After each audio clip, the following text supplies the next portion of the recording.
Alhamdulillah Alhamdulillahilladzi hadana wa kafana wa ja'alana minal muslimin. Asyhadu an la ilaha illallah wahdahu rabbi la syarika lah, waliyus salihin, wa asyhadu anna Muhammadan abduhu wa rasuluhu alladzi la nabiyya ba'dah, rasulul karim. Amma ba'du, ma'asyiral muslimin wal muslimat rahimakumullah. Alhamdulillah, di malam hari ini kembali kita bisa duduk untuk bertalabul ilmi di Masjid Muhajirin. Salawat dan juga salam tetap kita iringkan kepada Rasul kita Nabi besar Muhammad sallallahu alaihi wa ala alihi wasallam. Pembahasan di malam hari ini kita akan membahas tentang 10 perkara yang bisa mematikan hati. Dengan sebab matinya hati maka terhalanglah doa-doa yang kita panjatkan kepada Allah Jalla fi'ula. 10 perkara ini diambil dari perkataan seorang ulama tabi'in yang sangat mulia, Ibrahim ibnu Adham rahimahullahu ta'ala. Ma'asyiral muslimin yang dimuliakan Allah subhanahu wa ta'ala, satu hari Ibrahim ibn Adham rahimahullahu ta'ala sedang berjalan-jalan di pasar Basrah. Dan ketika itu ada kerumunan manusia yang sedang berkumpul, saling bicara satu dengan yang lainnya. Ketika Ibrahim ibn Adham lewat kepada mereka, tiba-tiba satu di antara manusia yang berkumpul itu menghentikan Ibrahim ibn Adham. Dan mereka tahu siapa Ibrahim ibn Adham. Seorang alim, zahid, abid, dan orang yang sangat masyhur kesolehannya. Faqala lahun nas, maka manusia yang ada di situ berkata kepada Ibrahim ibnu Adham, Ya Aba Ishaq, Ya Aba Ishaq, Inna Allah Ta'ala yaqul, wa qala rabbukum ud'uni astajib lakum. Wahai Aba Ishaq, Aba Ishaq ini kunyah daripada Ibrahim ibnu Adham. Sesungguhnya Allah subhanahu wa ta'ala telah berfirman, wa qala rabbukum ud'uni astajib lakum. Dan Rabbmu telah berfirman, berdoalah kepadaku, niscaya aku akan kabulkan permintaan kalian. Kemudian manusia mengatakan, wa nahnu nad'ullah fala yastajibu lana. Tapi kami sudah banyak berdoa kepada Allah subhanahu wa ta'ala, tapi doa-doa kami tidak kunjung dikabulkan Allah subhanahu wa ta'ala. Apa gerangan dengan doa-doa kami? Bukankah Allah yang mengatakan berdoa kepadaku kabulkan? Dan kami sudah berdoa tak dikabul-kabulkan pula.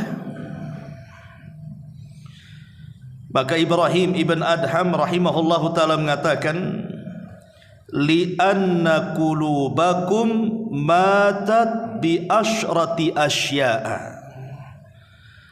karena hati-hati kalian sudah mati dari 10 perkara. Lihat dialog Ibrahim ibn Adham ini dengan masyarakat Basrah yang ada di pasar itu. Ketika orang-orang mengeluh dan mengadu kepada Ibrahim ibn Adham soal doa-doa mereka yang mereka panjatkan kepada Allah, namun tidak kunjung pula diijabah doa mereka, padahal mereka yakin bahwa Al-Quran sudah berfirman, wa qala rabbukum ud'uni astajib lakum. Maka Ibrahim ibn Adham memberikan alasan kenapa doa-doa kalian tidak dikabulkan. Bahkan doa-doa kita juga kenapa tidak dikabulkan? Boleh jadi karena kita mati hatinya. Kenapa mati hati kita? Karena 10 perkara ini, kata Ibrahim ibn Adham. Dan kalau seandainya kita berdoa kepada Allah Subhanahu wa taala, tiba-tiba Allah tidak kunjung mengabulkan doa kita, maka ini musibah di atas musibah. Tidak ada kemalangan, tidak ada musibah yang lebih besar dibandingkan doa-doa kita ditolak oleh Allah Subhanahu wa taala. Karena ketika Allah Subhanahu wa taala menolak doa-doa kita, maknanya Allah sudah tidak mempedulikan kita. Kalau Allah Subhanahu wa taala tidak mempedulikan kita, artinya Allah sudah tidak menganggap kita lagi. Dan itulah bahayanya hati yang mati itu. Karena hati yang matilah yang menjadikan doa-doa kita tidak dikabulkan Allah Subhanahu wa taala. Kenapa mati? Inilah yang akan kita bahas. Mati dari 10 perkara. Yang pertama, kata Ibrahim ibn Adham rahimahullahu taala, araftumullaha wa lam tuaddu haqqahu. Kalian mengenal Allah, kalian mengetahui Allah, tapi kenapa kalian tidak melaksanakan hak-hak dan kewajiban Allah Subhanahu wa taala? Kalau kita ditanya siapa yang menciptakan langit, kita katakan Allah. Kalau kita ditanya siapa yang menciptakan bumi, kita katakan Allah. Kalau kita ditanya siapa yang menciptakan lautan, gunung-gunung, hutan-hutan, binatang, bahkan siapa yang menciptakan kita, maka kita akan mengatakan Allah. Artinya secara rububiyah kita tahu dan kita kenal siapa Allah. Lah kalau kita sudah kenal Allah Subhanahu wa taala secara rububiyah, kenapa kita tidak mau melaksanakan hak dan kewajiban yang Allah perintahkan kepada kita? Ma'asyiral muslimin yang dimuliakan Allah Subhanahu wa taala, dengan cara apa kita melaksanakan hak dan kewajiban kita kepada Allah? Berdasarkan hadis Muadz bin Jabal radhiyallahu an, ketika Nabi sallallahu alaihi wasallam bertanya, "Ya Muadz, hal tadri ma haqqullah 'alal ibad wa ma haqqul ibadi 'ala Allah?" Muadz, tahu enggak apa hak Allah kepada hambanya dan apa hak hamba kepada Allah? Maka Muadz mengatakan, Allah wa rasuluhu a'lam, Allah dan Rasulnya yang tahu. Maka Nabi SAW mengatakan, fa inna haqqallahi 'alal ibadi an ya'buduhu wa la tusyriku bihi syai'an. Fa inna haqqallahi 'alal ibad an ya'buduhu wa la yusyriku bihi syai'an. Tuntutan Allah kepada kita ini agar kita hanya beribadah kepada Allah dan tidak menyekutukan Allah sedikit pun. Inilah yang dikatakan oleh Ibrahim ibn Adham di sini. Kita mengenal Allah tapi kita tidak pernah melaksanakan hak dan kewajiban kita kepada Allah. Dalam doa-doa yang kita panjatkan, cerewetnya lah kita meminta, macam-macam kita meminta kepada Allah Subhanahu wa taala. Tetapi hak Allah tidak pernah kita penuhi. itu sama dengan orang yang tidak bekerja datang tahu-tahu minta gajinya mana. Anda tidak pernah bekerja kepada saya, tiba-tiba datang, Ustadz mana gaji saya bulan ini, katanya. Kira-kira saya kasih gaji enggak? Walillahil mathalul a'la. Ma'asyiral muslimin yang dimuliakan Allah Subhanahu wa taala, kalau kita ingin dikabulkan doa-doa kita dan hati kita ingin hidup dekati Allah, maka Allah akan dekat dengan kita. Kalau kita tidak pernah dekat dengan Allah, maka Allah akan menjauh dengan kita. Ketika Allah menjauh dengan kita, secara otomatis Allah tidak akan peduli dengan kita dan tidak akan mengabulkan doa-doa kita. Maka imbangi permintaan itu dengan ibadah. Kita sudah salat, kita sudah puasa, kita sudah mengaji, baca Quran, zikir dan begitu seterusnya. Kalau ketika kita minta kepada Allah Subhanahu wa taala, mustahil Allah membiarkan permintaan kita, karena kita sudah berusaha melaksanakan hak dan kewajiban Allah. Itulah yang menjadikan kenapa doa kita mati, karena kita mengenal Allah tapi tidak pernah melaksanakan hak dan kewajibannya. Ini yang pertama. Yang kedua, wa qara'tumul Qur'an walam ta'malu bihi. Engkau membaca Al-Quran, kata Ibrahim ibn Adham, tapi engkau tidak mau mengamalkan isi Quran. Itulah yang menjadikan mati hati kalian, dan dengan sebab itulah doa-doa kita tidak dikabulkan. Saya buat analogi seperti ini. Kalau saya punya perusahaan besar, anggaplah saya bosnya. Kemudian saya berniat safar ke luar negeri. Kemudian saya mewakilkan perusahaan kepada Anda. Kemudian saya katakan kepada Anda, peganglah perusahaan saya. Nanti tugas-tugas yang harus kamu kerjakan, nanti saya akan kirim surat dari luar negeri, laksanakan dan jangan selisih. Nanti ku bayar sekian dan sekian. Berangkatlah saya ke luar negeri. Kemudian saya kirim surat. Isi surat itu adalah tugas. Ini yang harus dikerjakan, ini yang harus dilaksanakan, ini yang tidak boleh dikerjakan, ini yang tidak boleh dilaksanakan. Pokoknya isi suratnya perintah dan larangan. Dan surat itu sampai kepada Anda. Masalahnya surat itu diletakkan begitu saja di laci lemari, tidak pernah dilihat, tidak pernah dibaca, tidak pernah dilaksanakan isinya sampai saya datang. Kira-kira marah enggak saya itu? Ya pasti marah kan begitu. Ini perusahaan saya. Kamu melaksanakan tidak sesuai dengan SOP yang saya perintahkan. Bukankah sudah saya perintahkan dalam bentuk surat? Kenapa kau tak baca?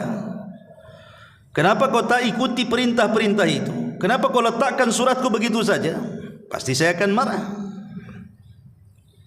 Atau boleh jadi dia membacanya, tapi tidak melaksanakan isinya. Lalu apa gunanya kalau begitu? Hanya dibaca dan tidak dilaksanakan. Tentu saya juga marah kan begitu. Ini perusahaan saya, kenapa kau baca saja, kau tidak amalkan perintah saya? Kamu kan wakil saya. Atau boleh jadi betul-betul dia hormati surat saya, dia baca surat saya, dia amalkan semua isi surat saya, maka tentu ketika saya datang saya akan bahagia. Kenapa? Karena wakil saya nurut dengan perintah. Walillah mathalul a'la. Tentu Allah lebih tinggi lagi permisalannya. Yang punya langit bumi ini Allah, dan Allah sudah titipkan bumi ini kepada kita. Dan Allah Subhanahu wa taala sudah kirim risalah surat itu kepada kita berbentuk Al-Quran.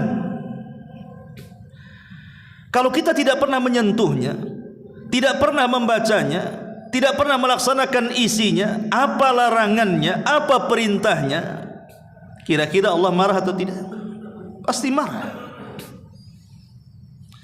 Atau boleh jadi mungkin kita terimalah risalah itu, kita pegang Quran, kita baca Quran, tapi tidak pernah kita memahami isi Quran, apa perintahnya, apa larangannya. Yang penting baca saja. Kira-kira Allah murka atau tidak? Bisa saja Allah murka.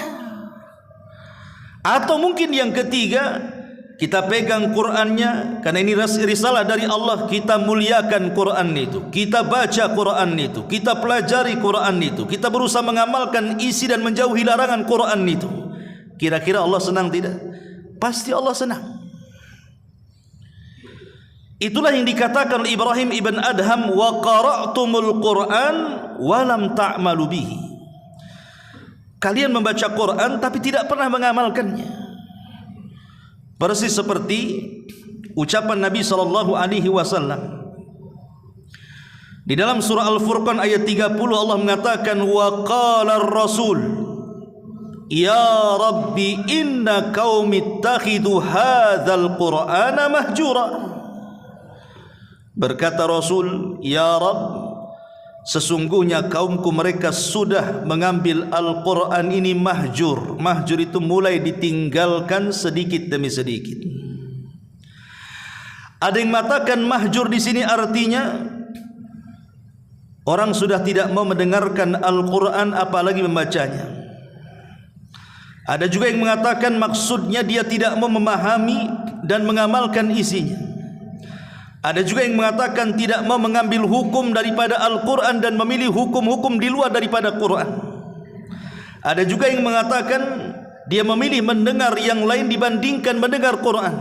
Atau boleh jadi ada yang mengatakan ulama tafsir tidak mau mengambil Al-Quran sebagai obat baik rohani ataupun jasmani. Dan itu yang terjadi hari ini. Kita membaca Quran itu kadang-kadang setahun sekali nunggu Ramadan. Gimana tidak mati hati kita? Sama dengan ibadah. Ibadah setahun 2 kali saja. Idul Fitri, Idul Adha. Gimana tak mati hati kita? Coba. Itulah sebabnya doa-doa kita, kata Ibrahim ibn Adham, ditolak oleh Allah. Karena yang menyebabkan mati hati kita, kita jauh dari Allah dan jauh daripada kitab Allah Al-Quran. Ma'asyiral muslimin wal muslimat rahimakumullah. Disebutkan dalam hadis Samurah ibn Jundub radhiyallahu anhu, Nabi SAW mengatakan, ammal ladzi yuslagu ra'suhu bil hajari fa innahu ya'khudul Qur'an fayarfuduhu wa yanamu anis salatil maktubah. Ketika Rasul diperlihatkan sebuah azab dari azab-azab kubur, ada seseorang yang diterlentangkan, kemudian di sampingnya malaikat memegang batu, kemudian dihantamkan batu itu di kepalanya sampai pecah kepalanya. Ketika itu malaikat pergi hendak mengambil batu yang lainnya. Ketika sudah dapat batu kembali, rupanya kepalanya sudah kembali lagi. Kemudian dibenturkan lagi dan begitu seterusnya. Kemudian Rasul bertanya kepada malaikat yang membawa dia, ma hadhan? Kenapa orang ini siksanya begitu dahsyatnya? Apa dosanya? Maka malaikat ini mengatakan, fa innahu ya'khudul Qur'an fayarfudhuhu. Dia mengambil Al-Quran tapi justru menginjak-injak isi Quran. Dia baca aqimus shalah, tegakkan salat, dia pula orang yang paling meninggalkan salat. Dia baca kutiba alaikumus siyam kama kutiba alal ladzina min qablikum, tentang perintah puasa, dia pula orang yang paling meninggalkan puasa, dan begitu seterusnya. Ini yang kedua. Yang ketiga, kata Ibrahim ibn Adham, wa za'amtum annakum ummata nabiyyikum wa taraktum sunnatahu. engkau menyangka engkau ini bagian daripada umat Nabi kalian Muhammad sallallahu alaihi wasallam, tapi kenyataannya kalian meninggalkan sunnahnya. Orang Islam ini kalau ditanya siapa nabinya, pasti lantang dia mengatakan Muhammad nabiku. Karena ucapan raditu billahi rabba wa bil islami dina wa bi Muhammad nabiyya wa rasula itu sudah diajarkan di anak-anak TK. Jadi kalau dikatakan nabimu Yesus, nabimu Isa, enggak terima. Itu nabinya orang Nasrani gitu ya. Nabi kita Muhammad. Kita mengaku sebagai umat Muhammad. Tetapi banyak orang yang mengaku umat Muhammad sallallahu alaihi wasallam tapi tidak pernah kenal sunnahnya. Yang lebih parah lagi, dia campakkan sunnahnya. Yang lebih parah lagi, dia ingkari pula tu sunnahnya. Sampai ada kelompok yang disebut dengan ingkarus sunnah, tidak mau menerima sunnah. Mereka mengatakan Nabi itu sama dengan kita manusia. Ucapannya bisa salah, bisa benar. Yang benar itu hanya Quran, yang otentik itu hanya Quran, yang tidak ada salahnya pasti benar itu Quran, kata. Buktinya ada hadis yang maudhu, ada hadis yang lemah, ada hadis yang masih diteliti. Ya, karena itu ucapan Muhammad. Dengan logika-logikanya, dengan falsafat-falsafatnya, ujung-ujungnya dia mengatakan tak perlu mengambil sunnah, cukup Quran saja. Kita katakan betul, Nabi itu manusia sama dengan kita. Siapa yang mengingkari Nabi manusia? Tidak ada. Nabi itu manusia. Dia bukan malaikat, bukan jin, bukan setan. Dia manusia. Secara unsur biologis dia sama dengan kita. Dia ada dagingnya, dia ada tulangnya, dia ada darahnya, dia ada uratnya. Dia bisa sedih, dia bisa menangis, dia bisa bahagia, dia sama dengan kita. Tetapi yang harus dipahami, walaupun Rasul itu manusia, tetapi al-bashar la kal-bashar. Dia manusia tapi bukan seperti manusia yang lainnya. Betul dia manusia tapi berbeda dibandingkan manusia-manusia yang lainnya. Karena Allah sudah memilih dia. Dan kenapa Allah tidak memilih kita? Karena dia beda dari kita. Makanya Allah pilih dia. Bahkan Allah jadikan model dalam Al-Quran, laqad kana lakum fi rasulillahi uswatun hasanah.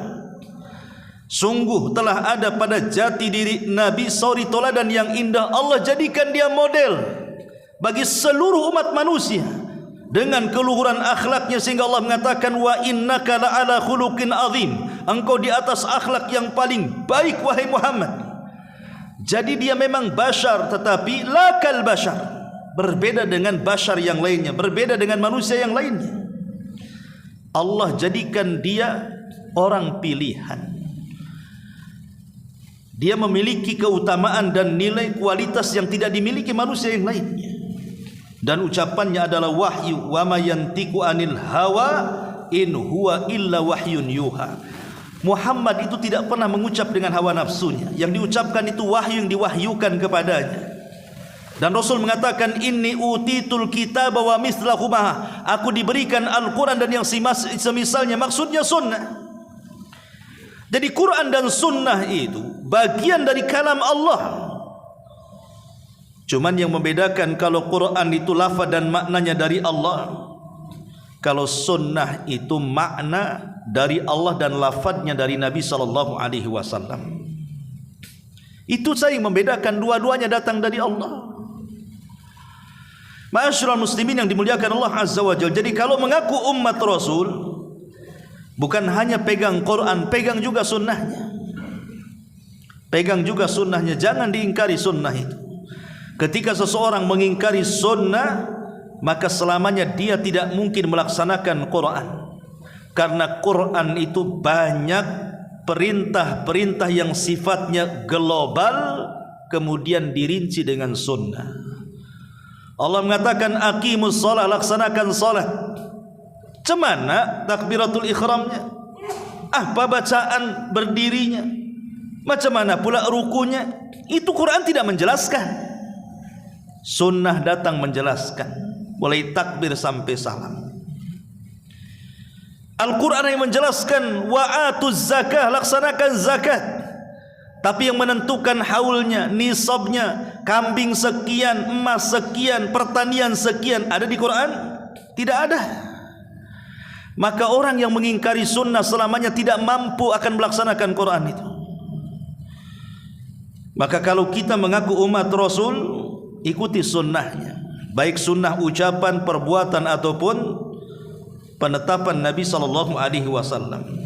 Karena kalau kita meninggalkan sunnah dalam kehidupan kita, dipastikan mati hatinya dan dipastikan terhalang doa-doanya.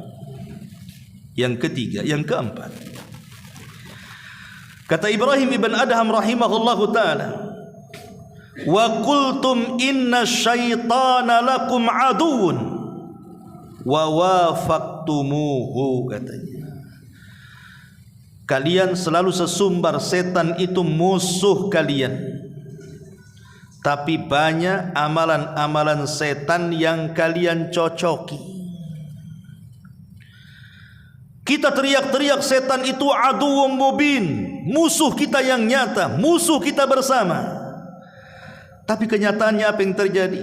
Banyak amalan-amalan setan itu justru kita lakukan. Seperti apa? Sombong, itu amalan setan. Setan yang mengatakan ana khairum minhu khalaqtani min nari wa khalaqtahu min tin. Ketika Allah mengatakan dan saya wala amurannahum fala yughayyiranna khalqallah, setan mengatakan aku akan perintahkan mereka sampai mereka merubah-rubah ciptaan Allah. Lihat orang-orang yang KTP mereka Islam, tapi badan mereka penuh dengan tato. Wanita-wanita Islam masih banyak yang mencukur-cukur bulu halis. Wanita-wanita Islam banyak kemudian yang menyambung-nyambung rambut kepala, mengikir gigi dan begitu seterusnya. Itu semua perbuatan setan. Ngaku setan musuhnya, tapi perbuatan setan dicocoki dia pula. Termasuk tabdzir, israf, membelanjakan harta kepada yang diharamkan atau membelanjakan harta ke yang halal tapi berlebihan. Itu semua perbuatan setan. Dan puncaknya adalah kesyirikan. Sihir, dunia perdukunan, pomo, orang yang datang ke dukun percaya dengan tangkal, percaya dengan bualan bah dukun dan begitu seterusnya. Lah itu semua adalah khutuwati syaitan. Lah kalau kalian memang mengakui setan itu musuh kita, maka janganlah mencocoki perbuatan setan. Karena mencocoki perbuatan setan itu mematikan hati yang akhirnya menghalangi doa-doa kita, kata Ibrahim ibn Adham rahimahullahu ta'ala. Kemudian kata Ibrahim ibn Adham rahimahullahu ta'ala yang kelima, wa qultum annakum mushtaquna ilal jannati walam ta'malu laha. Kalian sesumbar kalian ini rindu ingin masuk surga, tapi kalian tidak pernah mencari jalan menuju surga. Kau ditanya pengen masuk surga, semua pengen masuk surga. Sak jahat-jahatnya orang jahat, sak preman-premannya orang preman, kalau ditawari surga pasti mau. Mau masuk surga bang? Maulah, kan begitu. Masa tak mau masuk surga? Gila aku, katanya. Semua pengen masuk surga, tapi masalahnya ada seorang penyair namanya Abu Al-Atahiyah. Apa kata Abu Al-Atahiyah, seorang penyair? Tarjun najata walam tasliku masalikaha inna safinata la tajri alal yabasi. Engkau mengharap ingin selamat, tapi engkau tidak pernah mencari jalan keselamatan. Macam mana kemudian kapal laut berlayar di padang pasir? Mungkin kapal laut berlayar di padang pasir? Mustahil. Sebagaimana engkau mustahil mengharap keselamatan tapi tidak mencari jalan keselamatan, maka begitu pula kapal-kapal itu tidak mungkin berjalan di padang pasir. Kalau kita mengharap ingin masuk sorga, cari jalan ke sorga itu. Itu maksudnya. Dengan cara apa? Dengan cara memperbanyak amal saleh. Makanya ada hadis Nabi SAW yang mengatakan, Lau anna rajulan khurra ala wajhihi min yaumi wulida ila yaumi yamut haraman fi ta'atillahi azza wa jalla la haqqarahu dhalikal yawm wa la wadda annahu rudda ila dunya kay yazdad minal ajri was thawab. Kata Nabi SAW, kalau seandainya seseorang itu sejak dilahirkan sudah dalam kondisi sujud, lahir saja sudah sujud dia, dan tidak berhenti sujudnya sampai kematiannya, artinya tidak punya dosa kan? Lahir saja sujud sampai mati. Kapan maksiatnya? Kalau ada orang yang seperti itu, lahir saja dia sudah sujud sampai mati dalam rangka mencari ketaatan kepada Allah Subhanahu wa taala, kata Nabi, la haqqarahu dzalikal yaum. Nanti kalau sudah mati, maka orang ini masih menganggap kehidupan dunia ini masih menghinakannya. Lawadda annahu rudda ila dunya, bahkan dia masih menginginkan untuk dibalikan ke dunia. Kayazdada minal ajri wath thawab, supaya bertambah pahala dan balasan Allah Subhanahu wa taala di akhirat. Padahal dia terlahir sudah sujud. Hadis ini dikeluarkan Al-Imam Ahmad dan disahihkan oleh Syekh Nasiruddin Al-Albani rahimahullahu taala. Coba bayangkan, orang ini terlahir sujud sampai mati sujud, tidak pernah maksiat kepada Allah Azza wa Jalla. Kemudian apabila sudah mati, maka dia masih menyesali kehidupan dunianya, dan dia berharap kepada Allah agar dikembalikan kepada dunia supaya dia bisa menambah lagi pahala dan juga amal solehnya. Itulah yang dikatakan para malaikat di hadapan Allah pada hari kiamat. Apa kata malaikat? Ya Rabb, ma'abadnaka haqqa ibadatik. Ya Rabb, maafkan kami, kata para malaikat, kami belum betul-betul beribadah kepadamu dengan sebenar-benar ibadah. Padahal malaikat pun tidak pernah maksiat. Kenapa ngomong begitu? Coba bayangkan ya. Makanya pentingnya kita beramal saleh, karena hanya dengan itulah kita akan dimasukkan ke dalam sorga. Walaupun kita katakan, kalau seandainya kita beli sorga dengan amal soleh, kita tidak mungkin kebeli, karena kita masuk sorga itu bukan membeli, tetapi karena rahmat Allah Subhanahu wa taala. Tapi masalahnya rahmat tidak mungkin diraih kecuali dengan amal soleh kita. Kalau kita kemudian hanya berangan-angan ingin masuk sorga tapi tidak beramal soleh, maka angan-angan belaka saja. Kemudian kata Ibrahim ibn Adham yang ke-6, wa qultum innakum takhafuna an-nar walam tahrabu minha. Kau katakan kau takut dengan neraka, tapi kau tidak pernah lari dari neraka. Kalau kita melihat api, pasti di dunia ini kalau ada kebakaran itu, pasti kita akan menjauh dari api kan, karena panas ya. Ini api dunia. Kenapa api akhirat tidak terpikir lebih panas dibandingkan api dunia yang hanya satu bagian daripada 70 bagian api neraka? Kalau kita merasa takut dengan neraka, jauhi api itu. Dengan cara apa? Tinggalkan dosa-dosa dan maksiat-maksiat yang bisa mengantarkan kita ke dalam neraka. Karena sama juga sebejat-bejatnya orang, kalau ditanya mau masuk neraka bang, nggak mungkin dia mau saya masuk neraka, gila dia. Tapi kalau memang dia memang takut dengan neraka, kenapa tidak lari dari neraka? Dan itu yang banyak hari ini, yang banyak orang-orang yang hanya lisannya saja takut neraka, tapi perbuatannya masih mengamalkan pun neraka. masih gibah, ya namimahnya, ya dustanya, gibahnya, macam-macam dosanya. Curang dalam dagangan, curang dalam bermuamalah, belum dari segi ibadah dan akidahnya, dan begitu seterusnya. Ya. Dan itu bisa mematikan hati. Dan kalau sudah mati hatinya, jauhlah doa-doa kita dari ijabah Allah Azza wa Jalla. Kemudian kata Ibrahim ibn Adham rahimahullahu ta'ala yang ke-7, wa qultum innal mauta haqqun walam tasta'iddu lahu. Kalian katakan mati itu sebuah kebenaran, tapi kalian tidak mau mempersiapkan akan kematian itu.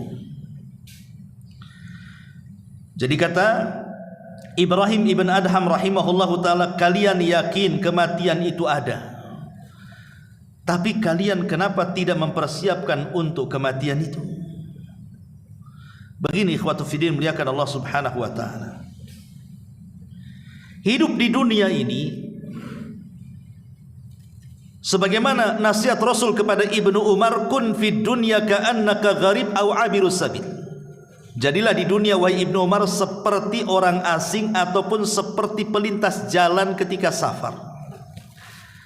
Kalaupun istirahat sebentar, pasti akan melanjutkan perjalanannya. Itulah dunia. Dunia ini sementara. Dia bukan tempat tujuan dan persinggahan utama. Persinggahan utama nanti di akhirat. Dunia ini hanya lintasan saja. Dahulu di zaman Nabi, orang-orang Yaman, mereka ingin haji ke Mekah, tapi modal nekat, tidak mau bawa bekal. Mereka mengatakan, bekal kami Allah yang tanggung, katanya. Akhirnya berangkat mereka. Di perjalanan barulah mereka susahnya hidup di perjalanan, tidak ada makanan, tidak ada minuman. Akhirnya sebagian mereka ada yang mati kelaparan. Sampailah berita ini kepada Nabi. Maka ketika sampai berita ini kepada Nabi, turun ayat, wa tazawwadu fa inna khaira zadit taqwa. Berbekalah kalian. Penting bekal itu. Ya betul, sebaik-baik bekal takwa, tapi bekal juga perlu. Jadi Nabi SAW kemudian turun ayat ini, nggak boleh safar seperti itu. Safar tanpa bekal itu loh, nggak boleh. Itu nekat namanya. Safar tanpa bekal, ya dipastikan sengsaranya iya, sampainya belum tentu, kan begitu. Jalannya lelah, letih, tujuannya tidak sampai-sampai. Lah itulah hidup di dunia, ikhwatu fiddin. Kalau ketika kita safar ke akhirat ini tidak membawa bekal sama sekali, antum ini nekat namanya. Antum tak pernah sholat, tiba-tiba mati, nekat nggak tuh? Nekat antum itu. Kenapa? Karena tidak ada bekal, kan? Orang nggak sholat pengen mati, apa nggak nekat? Dia nekat, pasti itu jelas nerakanya. Ke surganya tidak pernah sampai, nerakanya udah sangkut betulan di situ tuh. Jadi kalau orang tidak membekali dirinya dengan amal soleh di dunia ini, maka selama safar ke surga itu, maka tidak akan sampai-sampai, nyangkut-nyangkut di tengah jalan itu. Itulah nasihat Rasul kepada Ibnu Umar. Jadikan dunia ini seperti orang safar. Namanya orang safar itu harus bawa bekal. Lah bekal itu, itulah amal saleh, dan sebaik-baiknya adalah takwa yang dalam hati. Ma'asyiral muslimin yang dimuliakan Allah Azza wa Jalla. Makanya kenapa Rasul seorang penyair mengatakan, tazawwad minat taqwa fa innaka la tadri idza janna lailun hal ta'isu ilal fajri. Wa kam min sahihin mata min ghairi illatin, wa kam min alilin ashahinan min ad-dahr, fa kam min fata amsa wa asbaha dhahika wa qad nusijat aqfanuhu wa huwa la yadri, wa kam min sigarin yurtaja tula umrihi wa qad udkhilat ajsamuhum dhulmatal qabri wa kam min arusin zayyanuha li zawjiha wa qad qubidat arwahuhum lailatal qadri. Kata seorang penyair, berbekallah dengan ketakwaan, karena sungguh engkau tidak tahu jika malam telah tiba, apakah engkau masih bisa hidup hingga pagi hari. Betapa banyak orang-orang yang sehat kemudian meninggal tanpa didahului dengan sakit. Betapa banyak orang-orang yang sakit yang masih bisa hidup beberapa lama. Berapa banyak para pemuda yang tertawa di pagi hari dan petang hari, padahal kafan mereka sedang ditenun dalam keadaan mereka tidak sadar. Betapa banyak anak-anak diharapkan panjang umurnya, padahal tubuh mereka telah dimasukkan ke dalam gelapnya kuburan. Betapa banyak mempelai wanita yang dirias untuk dipersembahkan kepada suaminya, padahal ruh mereka telah dicabut tatkala di malam Lailatul Qadar. Lihat, ya. Syair ini menunjukkan bahwa kematian itu loh datangnya tanpa pemberitahuan, dan kematian itu juga datangnya sebuah kepastian, dan kematian itu juga bukan akhir dari sebuah perjalanan. Itu sudah pasti. Makanya kenapa di sini dikatakan betapa banyak para pemuda yang tertawa di pagi dan petang hari, padahal kafan mereka sedang ditenun dalam keadaan mereka tidak sadar. Kita lihat orang-orang yang mati mendadak kan hari ini banyak, ikhwan. Di zaman Rasul mungkin ya sering saya katakan orang mati mendadak jarang, atau di zaman orang-orang tua-tua dulu mungkin jarang kan begitu. Tapi hari ini orang mati mendadak itu banyak. Karena lalu lintas di jalan itu yang setiap hari kita saksikan, ada orang yang nabrak, ada orang yang ketabrak. Ada saja orang mati itu. Makanya kenapa di sini Ibrahim bin Adham mengatakan, kalian sudah tahu kematian itu kebenaran, kenapa tidak disiapkan? Maka siapkanlah kematian dengan ketakwaan kita kepada Allah. Jangan sampai mati hati kita gara-gara tidak mempersiapkan bekal safar kita ke akhirat. Kemudian kata Ibrahim ibn Adham yang ke-8, washtaghaltum bi uyubin nas wa taraktum uyubakum. Kalian sibuk mengurus aib-aib orang, tapi kalian tidak pernah sibuk melihat aib sendiri. Abu Hurairah radhiyallahu anhu, beliau mengatakan, yubsiru ahadukum al-qudhata fi a'yuni akhi wa yunsil al-jadla fi aini nafsihi. Salah seorang dari kalian dapat melihat kotoran kecil di mata saudaranya, tetapi dia lupa akan kayu besar yang ada di hadapannya. Terkadang aib sekecil apapun pada orang lain bisa kita tahu, tapi aib diri sendiri terkadang tidak sadar kalau aib dia jauh lebih memalukan dibandingkan aib orang. Dari sini Nabi SAW mengatakan, man istama'a ila hadithi qaumin wa hum lahu karihun aw yafirruna minhu subba fi udhunihi al-anuk yaumal qiyamah. Barang siapa yang suka nguping-nguping omongan orang sedangkan mereka tidak suka didengar, maka telinganya kelak pada hari kiamat akan dicucuri dengan cairan tembaga yang sangat panas. Orang suka nguping-nguping, ya. Jadi insya Allah lah kalau laki-laki sih malas lah pengen tahu tuh. Kalau laki-laki pengen tahu itu berarti dia perempuan tuh yang gitu tuh. Ingat ya, kalau antum pengen tahu urusan orang, antum itu perempuan bukan laki-laki. Kan laki-laki tidak suka seperti itu. Biasanya perempuan yang suka kayak gitu tuh, ya. Yang suka ngorek-ngorek aib, nanya-nanya aib orang itu kan perempuan. Lah Islam ini melarang, tidak boleh. Kenapa demikian? Karena ada yang disebut dengan hukum karma, yang disebut dengan kama tadinu tudan. Kalau kita mengorek-ngorek aib orang, nanti Allah kirim orang lain mengorek aib kita. Itulah kama tadinu tudan namanya.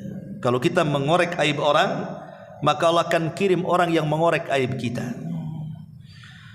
Makanya kenapa Nabi SAW mengatakan, ya ma'syara man amana bilisani wa lam yu'minu biqalbihi. Wahai orang-orang yang beriman hanya sekedar di lisan dan tidak sampai kepada hatinya, kata Rasul. Jangan menyingkap aib saudara kalian, dan jangan mencari-cari aib saudara kalian, karena siapapun yang mencari-cari aib saudaranya, maka Allah akan mencari-cari aibnya. Itulah yang dikatakan kama tadi nutudan tadi. Maka orang yang suka mengorek-ngorek aib tapi lupa dengan aibnya sendiri, maka itu alamat matinya hati, kata Ibrahim ibn Adham. Dan itulah sebabnya doa-doa kita ditolak. Kemudian yang nomor 9, kata Ibrahim ibn Adham, wa akaltum ni'amallahi walam tu'du atau tu'addu syukraha. Kalian makan dari nikmat-nikmat Allah tapi tidak pernah bersyukur akan nikmat Allah. Kita ini maunya menikmati nikmat Allah saja, senang dengan nikmat Allah, tapi kita tidak mau mensyukuri nikmat Allah. Subhanallah, nikmat Allah ikhwan itu tidak pernah lepas dari badan kita. Mau kita di rumah, mau kita di jalan, mau kita di pasar, mau kita di masjid, sebutkan kita di mana saja selama kita berada di kolong langit ini, nikmat Allah itu tidak pernah lepas dari kita, dan Allah tidak pernah minta bayar. Ada Allah memajaki matahari, pajaknya sekian, PPN-nya gitu, ya, 12%, enggak kan? Masyarul muslimin yang dimuliakan Allah Azza wa Jalla, enggak ada. Allah kasih pajak tuh enggak ada. Kenapa? Bayangkan Allah berikan gratis loh kepada kita. Oksigen yang kita hirup itu gratis itu. Mata kita bisa melihat, telinga kita bisa mendengar, lisan kita bicara, kemudian akal kita berfungsi. Bentuk manusia pula indah seindah-indahnya. Allah bentuk sedemikian rupa, berbeda dengan makhluk-makhluk yang lainnya. Ini semua nikmat. Wa fi anfusikum afala tubsirun. Pada diri kalian itu tidakkah kau lihat itu nikmat Allah? Fa bi ayyi ala'i rabbikum atukadziban. Nikmat mana lagi yang kau akan dustakan? Tapi begitu banyaknya nikmat yang Allah anugerahkan kepada kita, banyak di antara kita yang tidak bersyukur akan nikmat itu. Lah, tidak bersyukur akan nikmat itu bisa mematikan hati. Dan ketika mati hati, terhalanglah doa-doa kita. Dan yang terakhir, kata Ibrahim bin Adham, wadafantum mautakum walam ta'tabiru bihim fakaifa yustajabu lakum. Kalian terkadang menguburkan orang-orang mati di antara kalian, tapi kalian tidak pernah mengambil ibrah dari kematian mereka. Boleh jadi di antara kita ada yang betul-betul menguburkan, kan?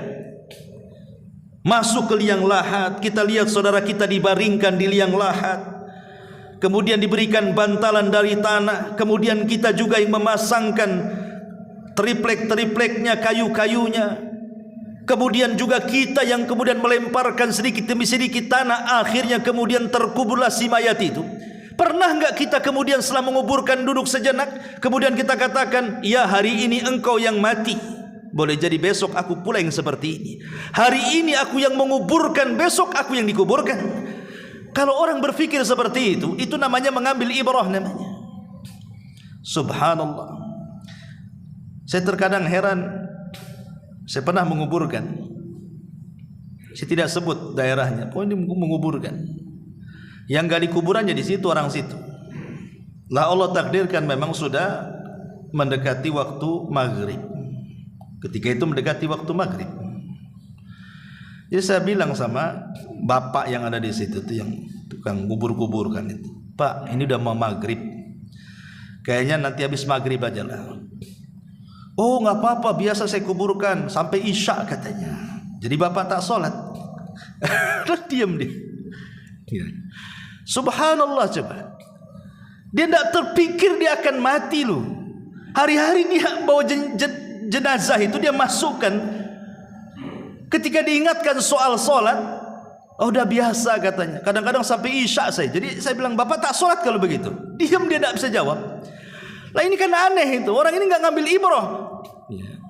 Memang kita hari ini melihat orang dikuburkan, besok kita yang dilihat orang bahwa kita sedang dikuburkan.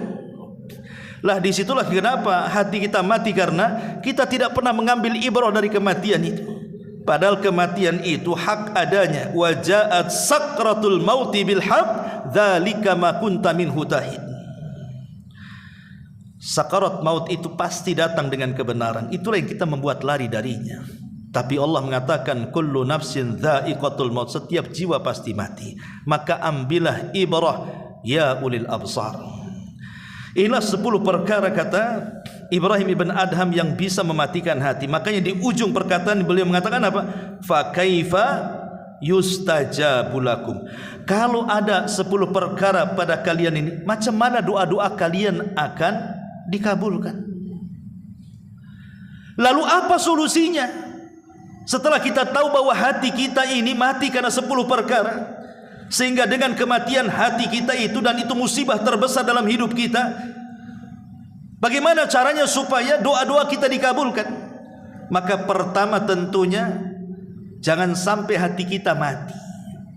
Hidupkan hati kita. Hidupkan hati kita dengan cara apa? Tauhidkan Allah. Menghidupkan hati dengan cara mentauhidkan Allah, melaksanakan sunnah-sunnah Rasulullah, percaya dengan takdir Allah, jangan pernah memandang ke atas, pandanglah ke bawah. Qanaah, redha, tawakal, mengharap hanya kepada Allah, dan begitu seterusnya. Itulah cara menghidupkan hati.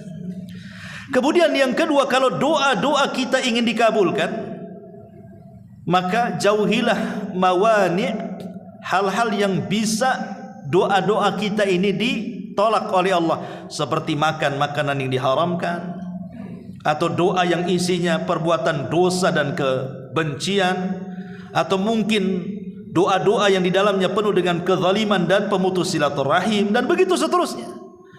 Kemudian kalau berdoa, ya ambillah waktu-waktu yang mustajab, entah di malam Lailatul Qadar setahun sekali di bulan Ramadan, atau boleh jadi mungkin mengambil di hari Jumat dalam sepekannya, atau mungkin di sepertiga malam setiap harinya, atau di waktu di antara adzan dan qomat, atau ketika di hari Jumat setelah asar sampai maghrib, atau ketika turun hujan, dan begitu seterusnya. Kan banyak waktu-waktu dan tempat-tempat doa itu. Kemudian juga kenali adab-adabnya, seperti mengangkat kedua tangan. Kemudian harus punya keyakinan. Jangan pula doa itu tidak ada keyakinan bahwa tidak dikabulkan, apalagi sampai mengatakan, ya Allah, mintalah aku sesuatu, kalau kau mau ngasih silahkan, enggak juga enggak apa-apa. Ini doa apa ini? Itu sama dengan orang pinjam uang, pinjamlah, mau dikasih enggak apa-apa, kasih alhamdulillah. Itu kan sama aja. Ya bagus tadi kasih orang kayak gini nih. Jadi kalau orang tidak yakin dengan doanya, sementara Rasul mengatakan wa antum muqinuna bil ijabah, sementara engkau harus yakin dengan Allah pasti mengijabah doa kita, maknanya doa itu harus penuh kesungguhan, tidak boleh ada kelalaian di dalamnya, apalagi ada main-main di situ. Dan juga jangan i'tidah, kata ulama. I'tidah itu maksudnya melampaui batas. Tahu dirilah kalau kita ini gajinya umpamanya 1 bulan ya 2 juta atau 3 juta. Berdoa, ya Allah tambahlah gaji saya, entah 1 juta lagi jadilah umpamanya. Itu bagus ya. Ini doa tukang bangunan yang jelas per bulannya 3-4 juta. Ya Allah kasih gaji 1 miliar. Tidak namanya. Siapa yang mau gaji 1 miliar tukang bangunan? Jadi jangan berlebihan, doa juga jangan berlebihan, atau dirinci. Doa itu tidak perlu dirinci. Ya Allah, kebutuhan saya banyak nih, beras sekian tolong, harga bawang sekian, harga cabai sekian. Mau ngaudit itu apa ini ceritanya? Jadi doa itu tidak perlu dirinci, minta saja langsung. Tidak perlu dirinci, karena merinci dalam doa itu bagian daripada i'tidah. Ya, berlebihan dalam doa tidak boleh. Ya. Jadi intinya bahwa kalau kita ingin dikabulkan doanya, ya adab-adab doa penuhi, jauhi larangan-larangannya, kemudian harus penuh dengan keyakinan kepada Allah bahwa Allah pasti mengijabah doa kita, dan tinggalkan 10 perkara yang bisa mematikan hati yang dengannya terhalanglah doa-doa kita. Wallahu a'lam bishawab. Inilah yang bisa sampaikan, mudah-mudahan ada manfaatnya. Subhanakallahumma bihamdika asyhadu an la ilaha illa anta astaghfiruka wa atubu ilaik. Allahu taala alam. Assalamualaikum warahmatullahi wabarakatuh.